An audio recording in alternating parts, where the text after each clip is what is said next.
ئێرە سەرەکیتری ماڵبەندی تەندروستیە لە شارۆچکەی کفریدا بە ماڵبەندێکی 24 کاتژمێری ناسراوە، بەڵام زیاتر لە 80 ڕۆژە بێپزیشکە و هیچ نەخۆشیەک تێیدا چارەسەر نەکراوە.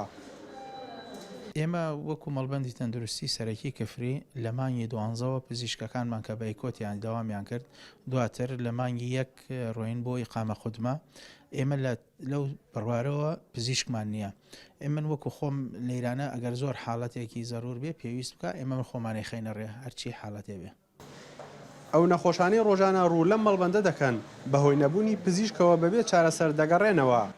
ئەگەر حاڵەتێکی کتوپڕیش ببرێتە مەڵبەندەکە، کارمەندەکان تەنیا چارەسەرێکی سەرەتایی بۆ دەکەن. یەکێک لە هاوڵاتیەکان کە چەند جارێک سەردانی مەڵبەندە تەندروستیەکەی کردووە دەڵێت باریدارایی خراپە و ناتوانێت سەردانی عیادە بکات. نیزگەی 80 ڕۆژە لەم شارە یەک دکتۆری تێدا نییە.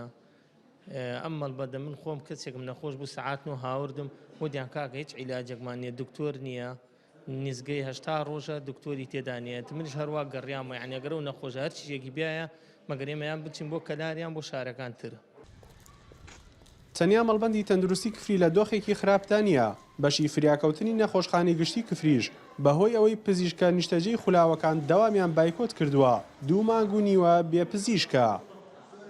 لەو بەشەدا تەنیا بەیانیان پزیشکی ڕاوێژکاری نەخۆش دەبینێت، ئەویش بەهۆی زۆری ژماری ئەو هاوڵاتیانی لە قەرەتەپە و جەبارە سەردانی دەکەن، فشارێکی زۆری لەسەرە. ئەمە ئەو بەشی ڕاوێژکاری بەیانیانمان کە داوامی ئێستشاری پێڵێن ژماری پزیشکانمان کەم بووە تا ڕادێک وەکو ساڵانی پێشوون نییە، بەڵام هەوڵمانداوە لەو ماوەی لەگەڵ بەڕێوەبەرایەتی تەندروستی گەرمیان چەند پزیشکێک لە کەلارەوە دێن بۆ ڕاوێژکاری بەیانیان بۆ خستنەڕێی هاوڵاتیان، بەڵام دیسان زەختی زۆری لەسەر نەخۆشخانەکە چونکە بەهۆی ئاوارە و ئەو شتانی کە لە دەوروبەری کفری و خزمەتگوزاری تەندروستی کەمە زۆربەی حاڵەتەکانی ئەو ناوچانی دەوروبەری کفری ڕوو لە کفریەکەن.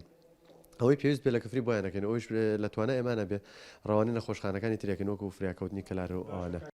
لە چەند ڕۆژی ڕابردوودا وەزیری تەندروستی هەرێم ڕایگەیاند ئەنجومەنی وەزیران ڕەزامەندی لەسەر دامەزراندنی 1800 پزیشکی گشتی داوە. لەو ژمارەیە 12 پزیشک بەر تەندروستی گەرمیان دەکەون، 9 پزیشکیان بۆ شارۆچکەی کەلار و 3 پزیشکی دیکەیان بۆ کفری، بەڵام تا ئێستا کارەکانیان تەواو نەبووە و دەست بەکار نەبوون. ئارام بەختیارێ نارتی، کفری.